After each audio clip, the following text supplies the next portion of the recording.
Bonjour, ici Marie-Ève Lamonde et voici l'info CMA TV en bref. Les résultats alarmants publiés dans un récent sondage produit par l'Union des producteurs agricoles du Québec démontrent sans l'ombre d'un doute que l'agriculture n'échappe pas aux conséquences causées par l'inflation, l'augmentation des coûts de production et la flambée des taux d'intérêt. Et tous ces facteurs placent une forte majorité de nos fermes québécoises dans une situation financière difficile. Si ce sondage reflète une situation alarmante pour nos fermes québécoises, elle se ressent aussi chez nos agriculteurs dans Chaudière-Appalaches.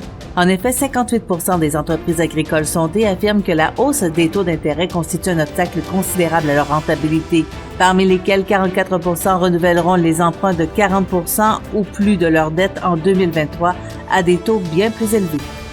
Une somme de 764 075 $ sera investie en 3 ans pour la concrétisation de l'entente sectorielle de développement portant sur l'information, la sensibilisation et l'éducation en gestion de matières résiduelles en Chaudière-Appalaches. Ceci a pour objectif d'améliorer les pratiques en gestion de matières résiduelles sur le territoire. Les partenaires de l'entente sont le ministère des Affaires municipales et de l'Habitation, les 9 MRC de la région et la ville de Lévis, ainsi que le Conseil régional de l'environnement Chaudière-Appalaches. Ce dernier agit en tant qu'organisme porteur du projet.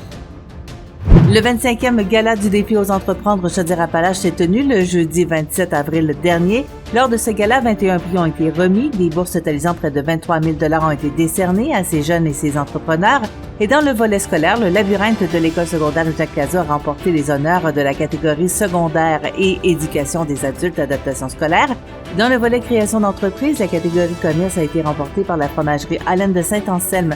La boîte maraîchère Côte-du-Sud de Saint-Pierre de la Rivière-du-Sud est repartie avec le prix de la catégorie exploitation, transformation, production, tout comme Cidre Appalaches de Saint-Jean-Port-Joli.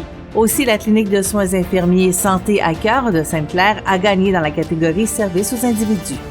Puis au sport, le 6 mai prochain, la municipalité de Saint-Jean-Port-Joli et le Centre intégré de santé et de services sociaux de Chaudière-Appalaches invitent toute la population à une marche dans le cadre du projet Sa marche doc.